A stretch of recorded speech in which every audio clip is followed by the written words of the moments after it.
Yo, I'm Brendan, and I have some of the best news of the year for those of us who are Yotta users. It's finally over. So let's breathe a collective sigh of relief because we finally have reason to believe actual proof and specifics telling us that we're going to get our money out of this service. If somehow you're watching this because you're thinking of using Yotta, anyone who's ever used Yotta at this point highly recommends that you do not use this service. The 10-second summary of what happened is one of their partners went out of business and there was a huge mix-up in terms of the money transactions. No one knew whose money was whose, so we couldn't even get our money out. We couldn't access it. We couldn't use it. It was locked for months. Now there's light at the end of the tunnel. But we still don't trust this company. We still don't trust their partners and the way that they're doing things and this whole thing. Plus, Yotta isn't even a very good service to use. I made videos about that in the past, and I'll link them at the end of this video to explain to you exactly why it just sucks. It's not a good savings app. It's not even a good gambling app, which is really what it's trying to be now. It's just altogether a bad service. So today's video has two parts. Number one, what are the specifics of how our money is going to get withdrawn and taken and given back to us? What you can do about that, what the process is, what kind of email you should be getting, how you actually get your money out of this service. And then part two is what scams you need to be aware of, because there are a specific series of scams that are set up right now to try and take advantage of people like us. And yes, this applies very specifically to Yotta and Yotta users, but this format of scam can apply to basically any service out there that could impersonate certain people, that they could try and trick you. And so it's important for you to be able to navigate that world, know when there's a scam attempt happening on your life, and then be able to say, no, we're not doing this. I'll also link several resources for you in the description. And so if you want to do some reading for yourself, or if you want to come back to this after you've watched the video through, then you can go ahead and look up everything for yourself and kind of cross-reference what I'm talking about. The first thing worth celebrating is this website, this reconciliationbyevolve.com. And this is announcing some very specific ways that a sequence of events will happen that will make us get our money back. One of the confusing things about this is that if you've followed this kind of news at all, if you've seen any of these announcements, it said that Evolve has reconciled their funds. And so initially that seems like, well, if you've reconciled things, why don't I have my money? And in my understanding, what that means is they have figured out where the money has gone. It's sort of like reconciling a checkbook back in the day. If you had a checkbook, you would have all your transactions, you kind of match them up to then make sure that what you think happened really did happen. And so I think they've done that similar like matching up work to figure out where the transactions are, whose money is whose, which means in December, they'll actually be able to begin dispersing funds. And just to summarize this website for you, they're basically saying, we know this has sucked. We've made this website with resources for you so you can look up some stuff. And then on November 4th, this middleman company, this Rust, is going to start sending out emails to people that had money still with Evolve. They're going to send us to this website, reconciliationbyevolve.com, and then it's going to give you a login and you can start the process of getting your money out. So if you still have more than $100 locked up with Yotta, they're going to give you an email with instructions to select a payment method. That email you should save because it's going to contain an important claim and access code that you're going to need so you can create an account so you can register for payment. I know it's still not easy. And then you can choose a method for you to actually get your money. So an ACH transfer, a wire, a check, different ways you can get your money back depending on your flavor that you like. I assume something like an ACH transfer will be the fastest, but at this point I can also understand that maybe you don't have a lot of trust for any of these people involved in this mess. So maybe you don't want to give them any more bank credentials. So maybe in that case, you want to get a check or something like that in the mail. You do you. I don't probably want to lose a check in the mail. I'm just afraid of a physical document being lost. And so I'm probably going to do either a wire or an ACH transfer, but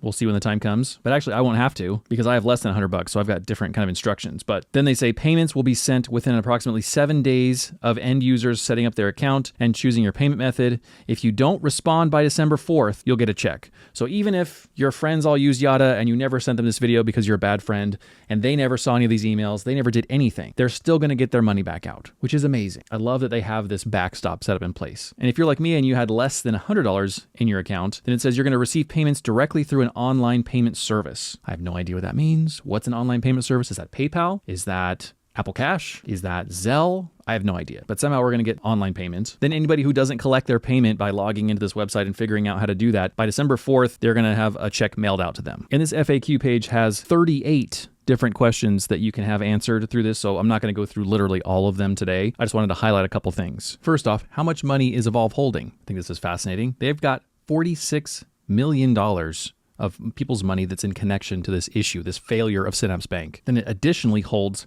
$35 million in reserve funds that it will distribute to end users if the reconciliation indicates that such a distribution is appropriate. In the scheme of the world of banking, this is a small amount of money. But to a normal person like me and you, this is a lot of money. This is our private savings that's been locked up for a really long time. So it's going to be a huge relief right before Christmas that we all get our money back. Another burning question that I'm sure we all had is, Why the hell did it take so long? Couldn't you figure this out? It's electronic. Can't you match up account numbers with an account balance and send all our money out in 24 hours? How is this so hard? Well, they basically claim that because Synapse's record keeping was so awful that it took them this long to figure this out. They hired a third-party consultancy. They went through 10 terabytes of data. They have finally sifted through it all. And just on October 18th of 2024, they've figured this out. So it's taken months and months and months to essentially align all of these balances so we know whose money is whose. Then I think our mindset often will shift to, how else could this happen? How can I have my money locked up through some other bank or some other service that I need? Well, this question is, what do you think consumers should know about Evolve and its fintech partners? Of course, they're going to claim that their relationships are strong, that they're well capitalized, that they're very secure. It wasn't their problem, they're saying. It was Synapse's problem, who did a bad job, went bankrupt, and left this mess for everyone. And that's tied into this question, which is, why did Synapse and fintech platforms in general rely on banks in the first place? I kind of went over this in previous videos, but I think it's still like a weird concept. And the answer is that for a lot of these apps and different financial services we use, for them to offer the kind of services that we want them to offer, they need to interact with a bank in some way. To have any kind of payment card, like a Visa card, to have payment services, any kind of ACH payment, you've got to have access to a bank. And then crucially here, they say only banks can take deposits. So that's a big, blatant, obvious reason. And so you have on one side of this chasm, of this cliff, a brand new fintech platform. It's got these new ways of interacting with customers and new promises and new products, and it's very exciting, and everybody wants to take advantage of that. But the only way that will work is if they have that connection with a bank. And so if they want that connection to happen at any kind of speed, they need somebody like a middleman, like Synapse or any of these other middleman service providers that connect the fintech platform with the very traditional bank. You know, oftentimes banks aren't set up to do all those things that those companies need. They're set up to service their clients in the traditional way that they always have. And so if you've got this brand new thing coming in saying, hey, we really need you to build processes, build systems, code us some new software, provide us with support, do all these things, that can be a really hard sell. Just because the fintech company, which is a financial technology company, I didn't explain that, any kind of brand new financial services, financial technology company that's offering loans, savings accounts, investments, I mean, any of those kinds of things, just because they have what they think is a great concept, it doesn't mean they're going to get support from a bank. It was difficult for them to make those connections, literally and figuratively, with a bank so that they could fulfill these promises that they've kind of set up with their service, hence the need for these middlemen. They built a whole structure where those two worlds could kind of meld together, and by taking over some of that work as far as keeping a ledger of where transactions went and whose money goes where, they were able to satisfy both sides of that party. They were the bridge across that chasm that made that connection possible, and they made a little money doing it. You know, they got a percentage of it. The bank made extra money doing it, and of course the fintech platforms got some money from it. And what that really enabled was the rise of a ton of new fintech platforms because those bridges were already built. The middleman is assuring both parties, hey, this is going to work. This bridge is going to stand. Look at this fintech person with your new app. We have bank support for you. So if you need transactions, if you need a card, you want to start your own debit card with your special features tailored to your special customer, no problem. We've got you covered. Then they'll turn to the bank too and say, hey, look, we've gotten you millions of dollars in new deposits. You're making money on that money. And so it's worth you putting up with us and these new clients. We've made it easy kind of for both parties to say yes. But because this was so new, and because there wasn't a lot of like oversight and systems and redundancies and checks and balances put in place to make sure that if something did go wrong, like a bankruptcy and like a giant accounting dumpster fire like Synapse had, then we had these problems created. And so from what my research has told me thus far, a lot of these middlemen are kind of going by the wayside. That banks are deciding if they want to service this kind of new clientele, which is all of these customers and their millions of dollars coming from fintech platforms, from new apps, new services, and that kind of thing, then they can just build their own connections. Yeah, it's some work. Yeah, it's a pain. But between them doing extra work and the fintech platforms doing extra work, they can have that marriage together without the middleman. So in theory, they both can save some money because they're not paying that third person. And most importantly, they're going to prevent these kinds of problems happening in the future. My assumption is that slows down the rate of progress and it slows down the number of fintech platforms that can come out and immediately have support from banks and things like that. But if it prevents problems in the future, I think that's worth it. I love a new cutting edge service. I love that they can have new features and tailor it to my lifestyle, whatever that is. But when it's at the expense of functioning services, and when the end result is that it locks up our money, screw the new fintech platforms. We don't need that. We need stuff that works. That's the number one thing. It works and it's safe. Everything else is gravy. Everything else is just a bonus on top. Actually, gravy is more integral to a dish. Maybe it's just the cherry on top. Cherry on top isn't integral to like an ice cream sundae. So if you're a Yotta, a Juno, any of these fintech company users that had a connection with Synapse and your money's been locked up, by now you should have gotten an email from Evolve. I just got mine 55 minutes ago, and so it's a very, very recent thing. But you should have this email by now that explains what happened. It gives you that website, reconciliationbyevolve.com. It gives you a hotline that you can call and they can answer your questions, which is really great. Here's the number, 877-873-0008. It goes through the distribution process like I just explained. It's super helpful because this should be in your inbox by now. But something that's not in your inbox, something that hasn't been explained by Evolve or Yotta or Juno or anybody else who's involved in this whole thing is how susceptible we can be to scams. Because whenever we get desperate, we become more open to scams. So here's a few common scam tactics that you need to be aware of. Yes, they could be targeting you right now because you're one of these customers, but they could also target you at any time and act like these things are really happening and try and force you into doing something stupid. So here's the common scam tactics. Number one, phishing emails, not with an F, not with a fishing rod, phishing with a PH. This is where somebody will send an email, pretend that they are from a legit company, Chase, Wells Fargo, Yotta Savings, whoever, and they're going to ask for your personal information or login credentials. They're going to have some reason why you need to confirm it. Oh, something's at risk. Quick, confirm your login credentials. Why would the company ever need your login credentials? A, they may not have it because they don't really need it, like it's an encrypted thing. But B, they can see your account already. Why do they need to log in? They don't. This is a scam. There's also fake social media accounts, and I actually got hit by this once. I forget exactly what they proposed to me, but a fake M1 Finance account reached out to me. This is where people create a fake social media account where they act like they're the actual company itself, like a financial company, and they try to trick you into sharing your sensitive information. I forget what they had told me. Shoot, it was on Instagram. And it was an M1 Finance deal. And by the time I had clicked into it, I think maybe I had started to log in like on a fake login page. And I realized I had put in my real password and my real login stuff. And then I backpedaled and went, oh shoot, this isn't good. I just shared this with them. And so I got out of that. I called M1 Finance and said, hey, this is what just happened. How do we change my email immediately and bump up my security? And that's where I changed my password, my email, and I went to two-factor authentication because you basically need to do that, periodically anyway, but especially if you're not using two-factor authentication, you should definitely do that. Yeah, I fell victim to that one. Shameful. Here's another common scam, an advance fee scam. This is where some awful, terrible person says that you need to pay a fee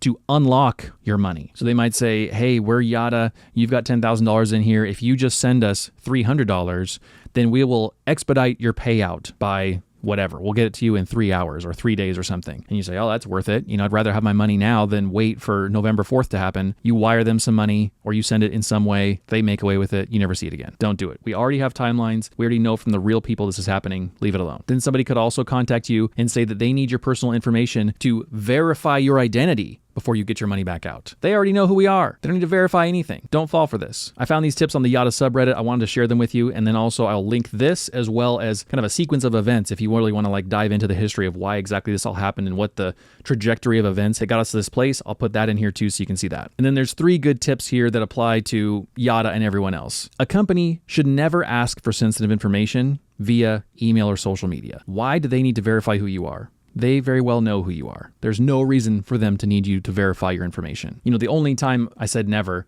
but the only time that this really makes sense is if you are calling them by a verified number, like you find the number on the back of your card, you call that number and they're saying, hey, you said that you're Brendan, can you confirm your last 4 of your social or your mailing address or something like that? Because I'm reaching out to them, I expect them to want to confirm that. But if they're reaching out to you saying you need to confirm your information, scam city. Also, if you have some kind of money transfer coming your way, you don't need to pay fees to claim your money. I've heard about this in an associated scam where somebody will think that they're hired for a new job. The job seems really great. The pay is great. Everything's fine.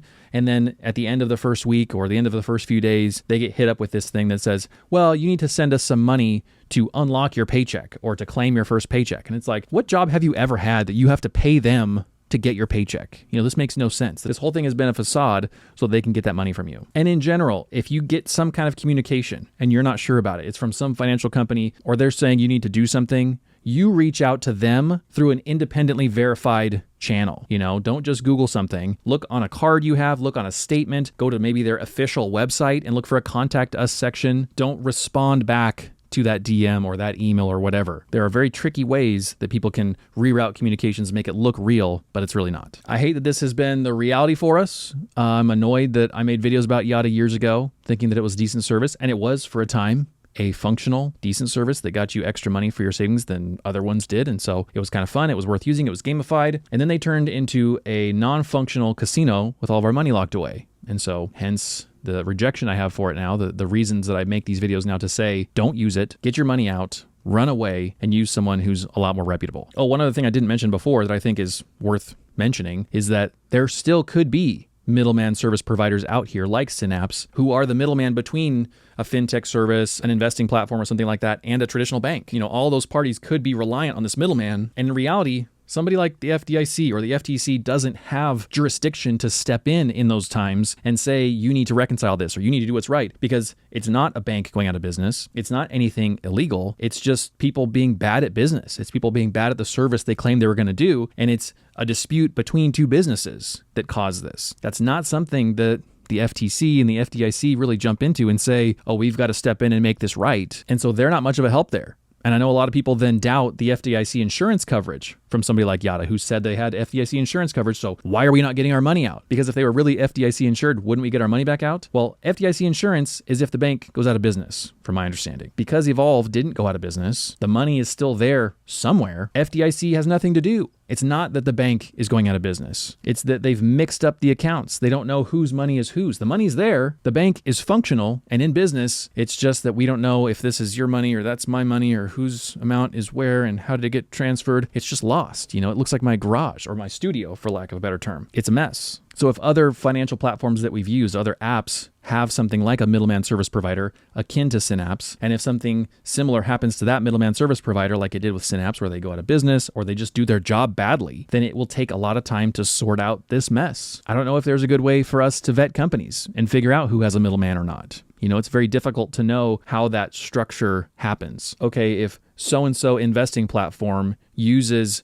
these banks to give me a high yield savings account, is that a bad thing? Should I be afraid of that? Is there a middleman in there that we don't know about? How do we vet all this? I have no idea. If I had a clear and simple test that was like a one-step, hey, just Google this name and it'll tell you if there's a middleman or not. Maybe we could avoid it that way, but I don't have a system like that. And I don't think that just because this has happened with Synapse and they've had this big blight on the financial market, that necessarily means that everyone else has learned from them. It doesn't mean this is a lesson that swept through the marketplace, that everyone's going to avoid this kind of problem now. I mean, they didn't do their job. They should have done their job. So the expectation is everyone should just keep doing their job, right? Don't screw it up and everything will be fine, as always. So if something breaks loose where we can somehow figure out a way to know who's more trustworthy than not, then I'll of course tell you about it. But in the meantime, we just kind of have to hope. Stick with a company that has a good reputation, be careful with your money, and hope that everyone keeps doing their job. For now, the secret comment word is walnut. Here's the next video you can watch about Yotta and what made them awful to use now, or just the whole situation in general. I made this video called The Rise and Fall of Modern Banking, and it talks about kind of how we got to where we got to. Members, thank you for your support every single month. And if anybody wants to be a part of a live stream, let me know in a comment. I know in the last video I asked if members specifically want to be a part of a members only live stream. Haven't gotten a lot of comments yet, but if anybody wants to be in some kind of live chatting format, where you would type in questions or we would chat about stuff for 30 minutes, an hour, something like that, then let me know. I'm toying with the idea of a live stream. Could be fun. Thanks for watching. See you guys later. Bye.